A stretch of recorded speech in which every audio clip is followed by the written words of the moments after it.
Come along, children. Now we're going to have a little music.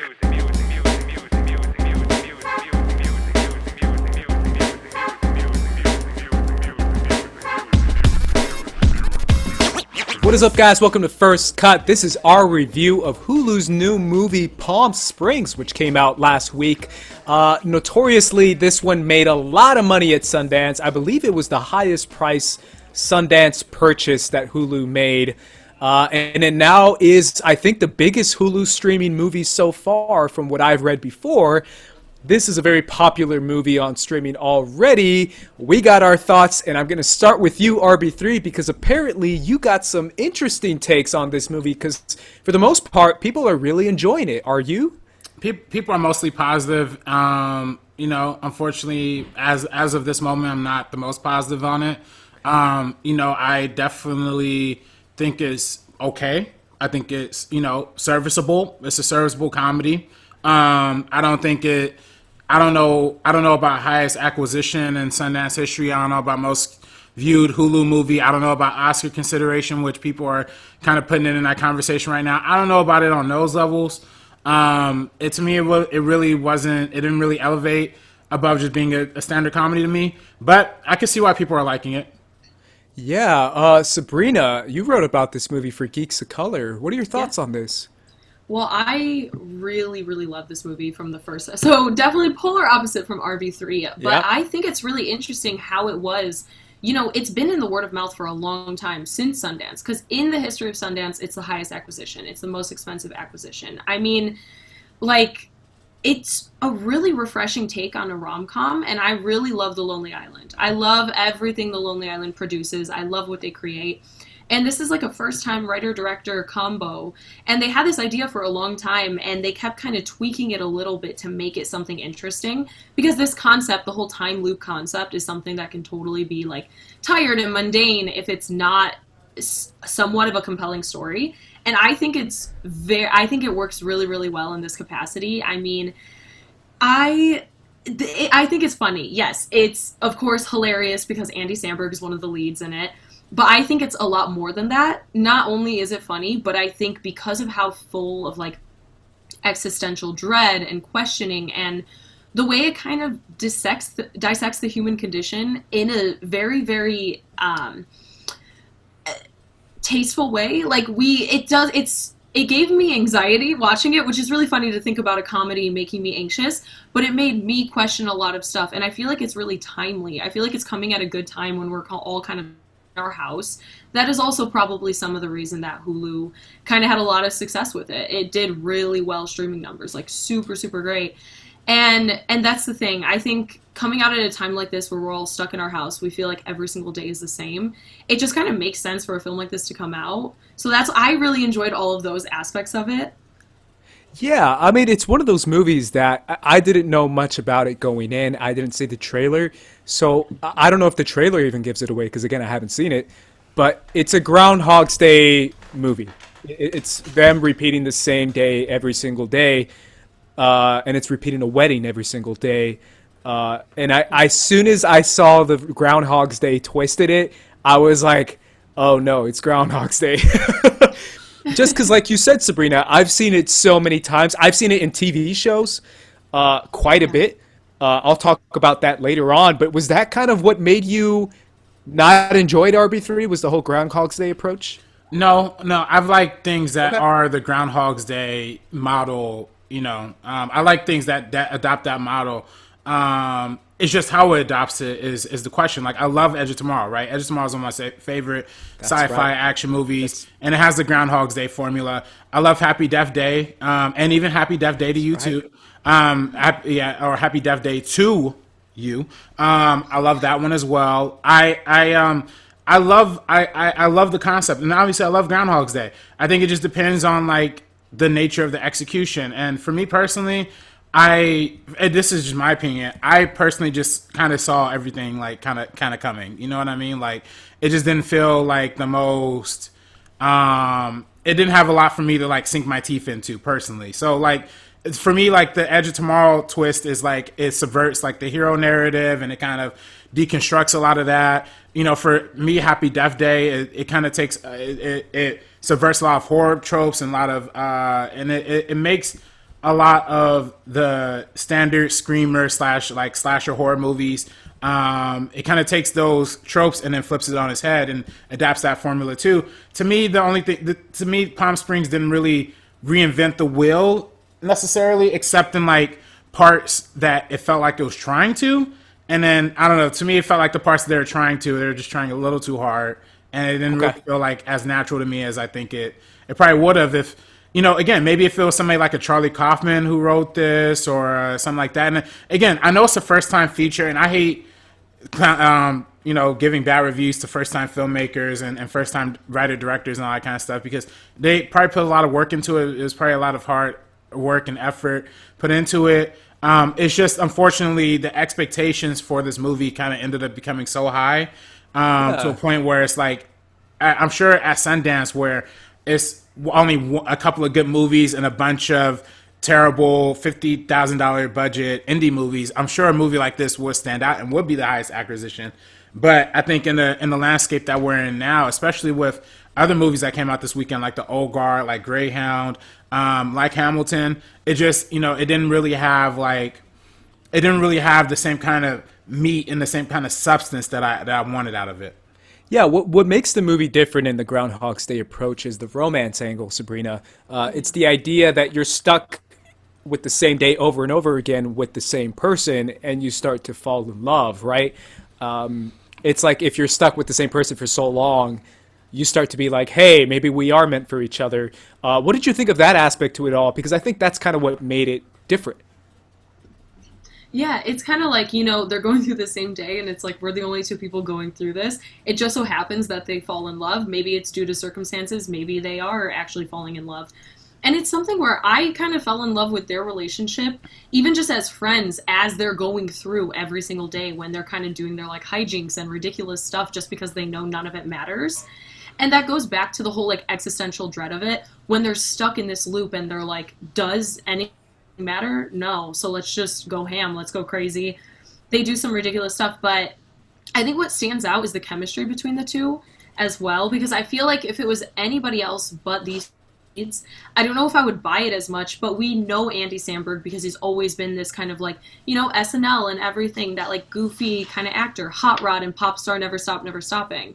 And we've seen him do more serious roles like Celeste and Jesse Forever, but that was a smaller film and not a lot of people have seen it.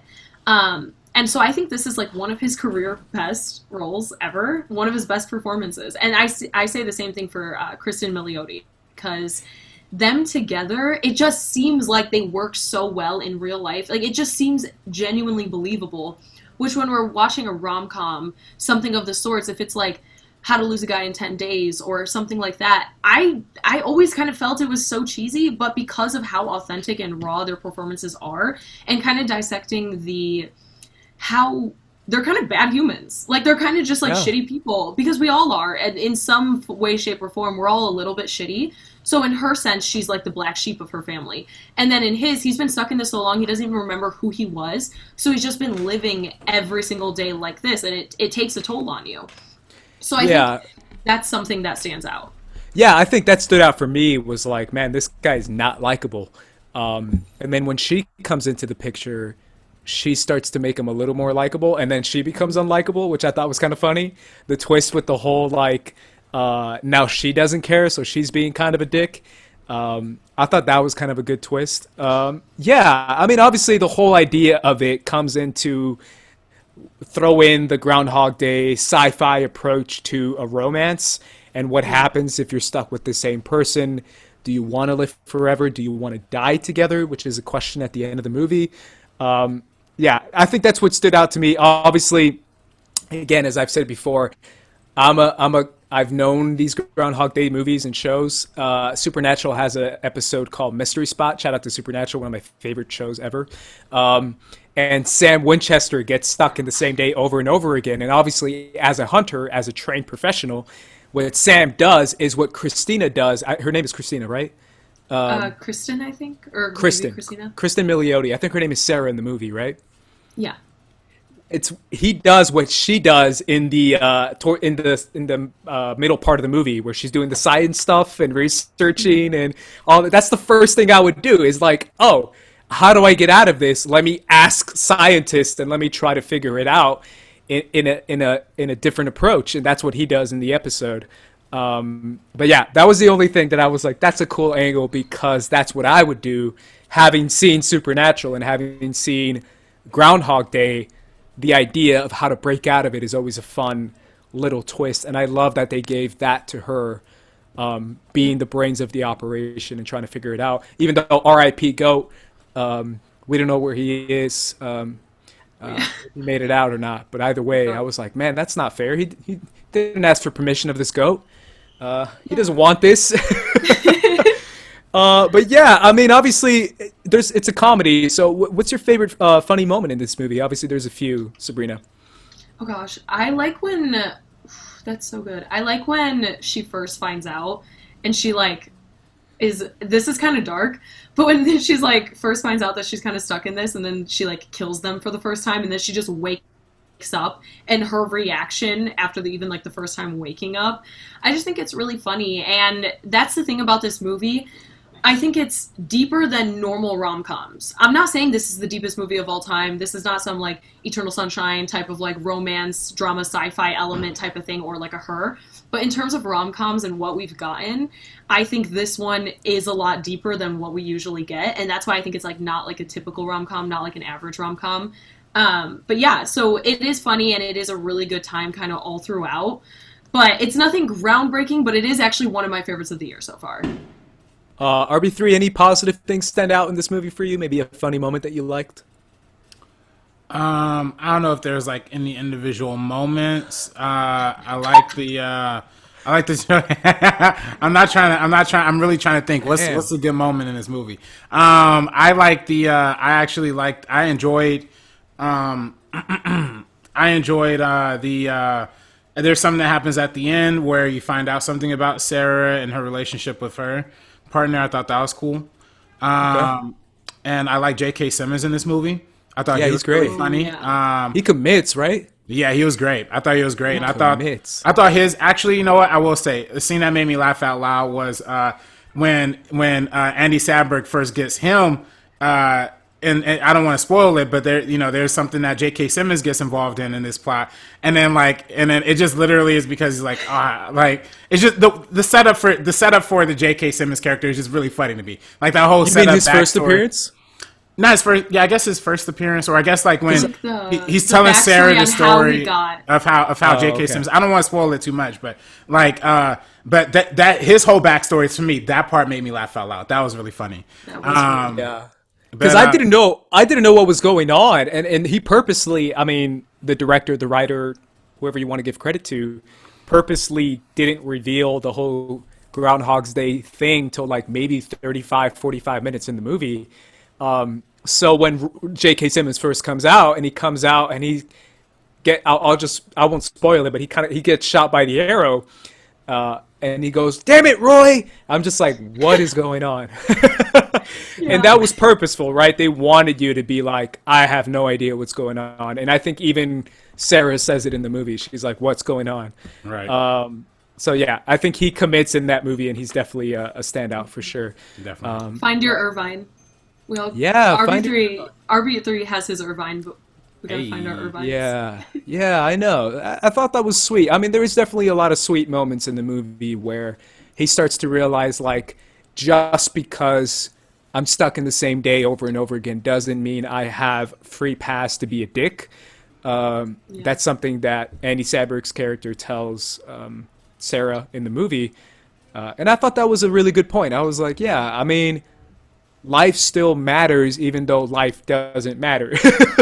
Well, that's the same thing, kind of true. Yeah. If you were stuck in the same day over and over and over again to the point where you forgot about who you were before you were stuck, really, like he forgets what job he had, like what his career was from beforehand. So it's like, how would we be in that scenario? I think that's why when you said he was unlikable and that she was likable, I kind of had it.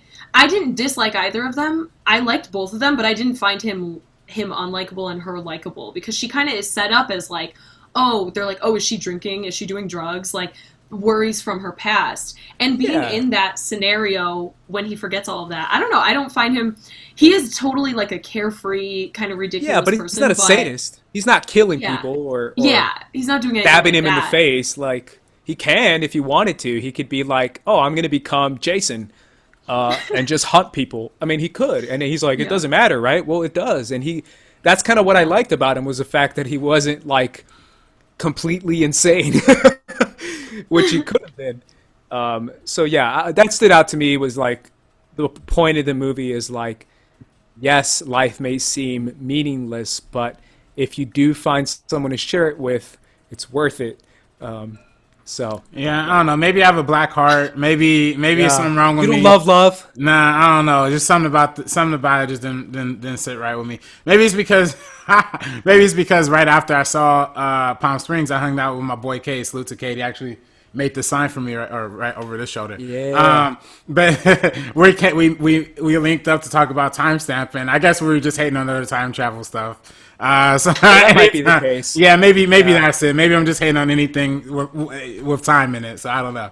Well, that's the thing, right? When it comes to the measurement of quality in these kind of movies, my reaction to this movie is usually my reaction to a lot of movies, which is, oh, it was cute. That was cute. I say that a lot about these kind of movies, and I've seen a few this year that I was like, oh, that was cute. I'm not incredibly impressed, but at the same time, I enjoyed myself. It was $129, very short. Good length. Perfect length. Yeah. And I never felt like it was dragging. Like, it was a good streaming movie, which is exactly what it is. Yeah, the camera was always in focus. The editing was good. There you go. Acting was good. Acting was good. There you go. Yeah. I mean, that's kind of my vibe with the movie, is like, there's levels to it where RB3 is at one end, I'm in the middle, and Sabrina's at the other side. But I think that's kind of how it works. And these are the kind of movies that we're going to get during the streaming time. And I think it's cool. I mean, maybe we should see these kind of movies and give people a shot. So either way, guys, that is our review of Palm Springs. If you have checked it out, make sure you let us know what are your thoughts in the comments down below.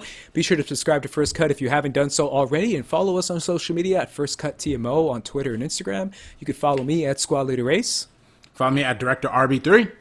And me at Sabrina X Monica. Alrighty, guys, for the First Cut crew, we are peacing out. Peace out. Stop!